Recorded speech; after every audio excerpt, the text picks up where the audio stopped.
एक बार की बात है, कई सालों पहले सोनापुर गांव में एक भयानक हवेली थी, जिसके बारे में तरह तरह की अफवाहें फैली थी। हर किसी का मानना था कि उस हवेली में कोई चुड़ैल का साया है। काफी बार गांव वालों को वहां पर चुड़ैल के होने का एहसास भी हुआ था। एक बार गांव के लोग गांव के चौराहे पर बैठकर सभी हवेली के बारे में बात कर रहे थे। अरे भैया, हवेली में भूत का साया है। मैंने खुद पेड़ों से फूलों को उड़ते हुए खुद हवेली में जाते हुए देखा है। अरे नहीं कल्लू भैया, वहाँ भूत का नहीं, वहाँ पर चुड़ैल का साया है। मैंने 2 पायलों की आवाज सुनी है। अरे सुनील चचा, भूत चुड़ैल नहीं, वहाँ तो राक्षस है, राक्षस। मैंने देखा, मेरी गाय का दूध अपने आप निकल कर बर्तन में चला गया भैया, और फिर बर्तन हवेली में। बात तो सही है, मैंने भी हंसने की बहुत सी आवाजें सुनी है। जमींदार साहब, आपको हवेली और गांव के बीच में मजबूत दीवार बना देनी चाहिए। कम से कम ये भूत हमारे बच्चों को तो नुकसान नहीं पहुंचाएंगे।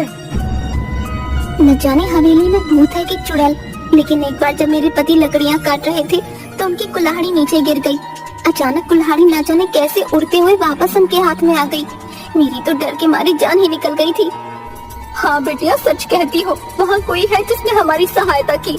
मेरी पोती तालाब में डूब गई थी। अचानक तेज हवा चली और मेरी बेटी तालाब से उड़ती हुई बाहर आ गई। देखो भाइयों, मेरा बेटा अमेरिका से वापस आ रहा है। कुछ दिनों के बाद वो वापस चला जाएगा। उसे इन सब घटनाओं के बारे में खबर नहीं होनी चाहिए।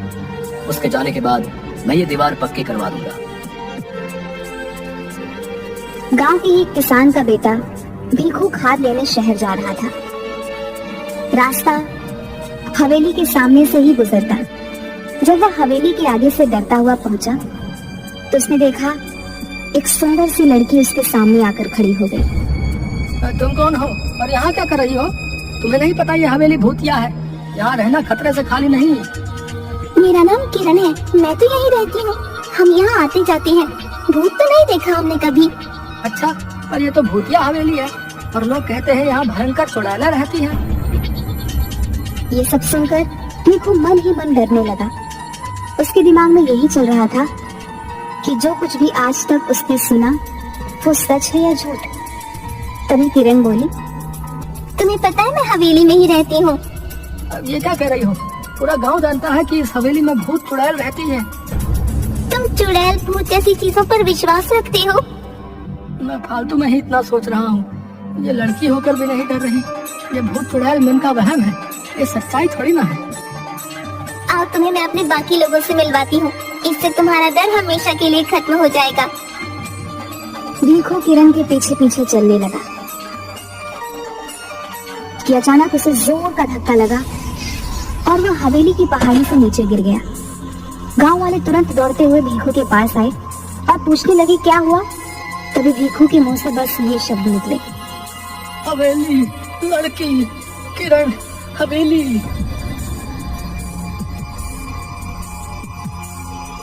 अब तो गांव में डर का भयानक माहौल बन गया था। सबको विश्वास हो गया था कि हवेली में किसी किरण नाम की चुड़ैल का साया है, जिसने भीखू को मार दिया है। इस घटना के अगले दिन ही जमींदार साहब का बेटा राजेश अपने दोस्त मयंक के साथ गांव आ रहा होता है। हे भगवान, शाम हो गई है, हवेली के आगे से गुजरना होगा। अरे राजेश भैया, आप उस हवेली की तरफ मत देखना, कहीं उन चुड़ैलों का साया आप पर भी ना पड़ जाए। अरे राजेश, ये तेरा ड्राइवर क्या कह रहा है? चुड़ैलों का साया? गांव के अंधविश्वासों का तो अपना ही मजा है। अरे ड्राइवर भैया, आप चुपचाप गाड़ी चलाओ ना, ये सब अंधविश्वास है, हम सब ये नहीं मानते। भैया, आज तक इस भूतिया हवेली में कोई एक रात नहीं गुजार पाया। बड़े बड़े लोग आए और बड़े बड़े दावे किए और फिर हार मान कर चले गए। अरे हम पढ़े लिखे लोग हैं, अमेरिका से आए, हम इन सब बातों को नहीं मानते। ये सब अंधविश्वास है। अगर हमें सचमुच भूत प्रेत देखने को मिल जाए तो इन छुट्टियों का मजा आ जाएगा। क्यों राजेश? क्या हुआ बिरजू? अरे ये गाड़ी के आगे इतने सारे फूल कैसे पड़े? लगता है किसी ने हमारा स्वागत करने के लिए रखे। तो यहाँ रुकना खतरे से खाली नहीं भैया। मैंने अभी अभी किसी को यहाँ से जाते हुए देखा है। ये सब हवेली की चुड़ैलों का काम है। अरे तुम गांव वाले भी कमाल हो, हैं? खुद ही सब कुछ करके शर्मिंदा हो जाते हो। मैं सब जानता हूँ। गाँव वालों ने ये फूल बिछाए होंगे, लेकिन अब अपना नाम बताना नहीं चाहते। तो राजेश भैया, मैं झूठ नहीं बोल रहा। जब आप हवेली में एक रात बिता लेंगे तो आपकी सोच भी बदल जाएगी।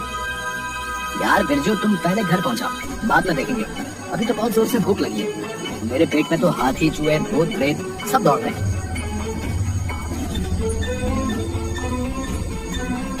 कुछ ही देर में दोनों दोस्त घर पहुंच जाते हैं और आराम से सो जाते हैं। अगले दिन जब वह गांव घूमने जाते हैं तो फिर गांव वाले उन्हें हवेली के पास जाने से मना करते हैं। आखिरकार गांव वालों की सोच को बदलने के लिए राजेश और मयंक उस हवेली में एक रात बिताने का फैसला करते हैं।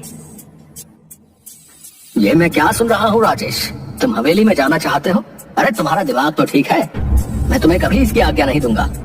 पिताजी, हम अमेरिका से पढ़कर आए हैं, हम ऐसे अंधविश्वासों को नहीं मानते। वैसे भी वो हवेली बहुत पुरानी है, हम उसे हेरिटेज होटल बनाना चाहते हैं। करोड़ों की प्रॉपर्टी है। अरे चाचा जी, हो सकता है इस हवेली में कुछ लोगों ने कब्जा करने के लिए इस तरह की अफवाहें उड़ाई हों। हम हमेशा के लिए इन सब का समाधान कर देंगे। ठीक है, अगर तुम लोग नहीं मानते तो जाओ, लेकिन अपने साथ 2 गार्ड, बंदूक और सुरक्षा का सारा सामान साथ ले जाओ।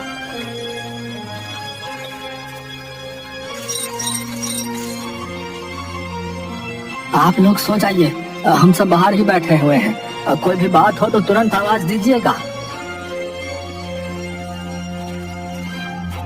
राजेश उठ यार, ये सब क्या हो रहा है? अबे अबे, ये पलंग हवा में कैसे उड़ रहा है? और ये गाने की आवाजें भी आ रही हैं। ये खुशबू, ये तो कमल के फूल की खुशबू है। लेकिन इस पुरानी हवेली में कमल का फूल कहाँ से आया? इतनी मीठी आवाज तो सिर्फ परियों की हो सकती है, भूत और राक्षस की नहीं। या फिर हम लोगों को डराने के लिए ये किया जा रहा है।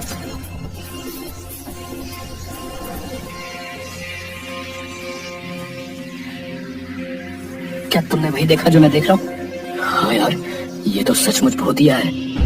नहीं, हम यूं विश्वास नहीं कर सकते। मुझे तो लगता है कि ये कोई ऐसा बंदा है जिसे इस टाइप के हॉरर इफेक्ट के बारे में बहुत कुछ पता है। चलो हवेली की लाइब्रेरी में चलते हैं, कुछ तो मिलेगा।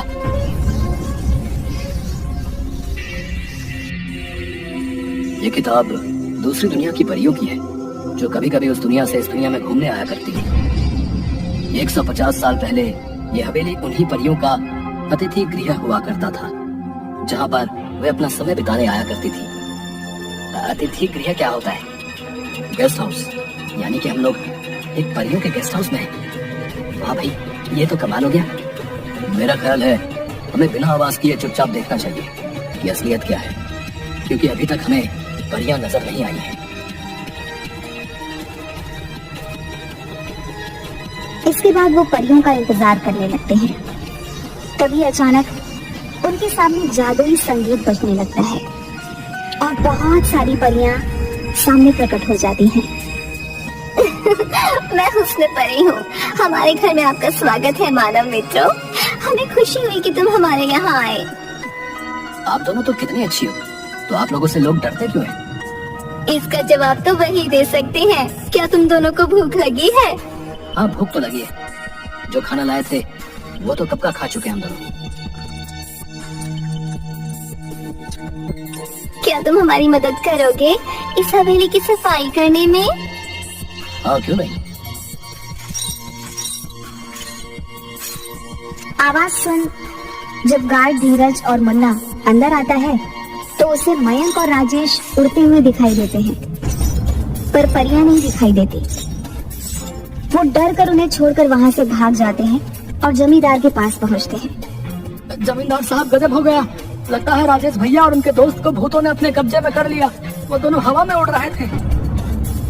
हे भगवान, अब क्या होगा? मेरे बच्चों को प्रेतों ने अपने कब्जे में लिया है। भूतों ने नहीं, चुड़ैल ने किया है, क्योंकि वहाँ से लड़कियों की आवाजें आ रही थी। वो गाना भी गा रही थी, हमने पायलों की आवाज भी सुनी। सभी गांव वाले बुरी तरीके से डर जाते हैं। मयंक और राजेश अगले दिन जैसे ही सूरज उगता है उन दोनों परियों को अलविदा कहते हैं। हम पर विश्वास करने के लिए धन्यवाद राजेश और मयंक, लेकिन गांव वाले हम पर भरोसा नहीं करते। इस हवेली से हमारी यादें जुड़ी हैं, इसलिए जब भी मन करता है तो कुछ वक्त बिताने हम यहाँ आ जाते हैं। लेकिन भीखू पर हमला तो सुबह हुआ था। मैं यही बताना चाहती हूँ भीखू पर हमला हमने नहीं किया। हम तो सिर्फ गांव वालों को शहर से भागकर आए हुए तस्करों से बचाने की कोशिश कर रहे थे, जो सुबह के समय इस हवेली में छुपे रहते हैं और रात को तस्करी के लिए निकल जाते हैं। परियां राजेश और मयंक को बताती हैं, उस दिन जिस दिन पहाड़ी से गिरकर मर गया, उस दिन परी उसकी रक्षा कर रही थी, लेकिन सिर्फ भीखू को ही दिखाई दे रही थी। जब तस्करों ने भीखू को हवेली की तरफ आते हुए देखा तो उन्होंने उसे पीछे से धक्का दे दिया ताकि उनका रहस्य किसी और को न पता चल जाए। तो क्या तस्कर आपको नहीं देख सकते? नहीं, हमें सिर्फ वही देख सकता है जिसके आगे हम अपने आप को खुद दिखाना चाहें। हमने गांव वालों को तस्करों के बारे में बताने की काफी कोशिश की, लेकिन डरपोक गांव वाले हवेली में नहीं आए। आपको परेशान होने की कोई जरूरत नहीं है। आपने हमारे गांव की रक्षा के लिए इतने सालों तक हमारा साथ दिया है। आपकी सच्चाई हम सभी गांव वालों को बताएंगे और हम सभी गांव वालों के साथ अगले हफ्ते दीपावली मनाने यहाँ आएंगे।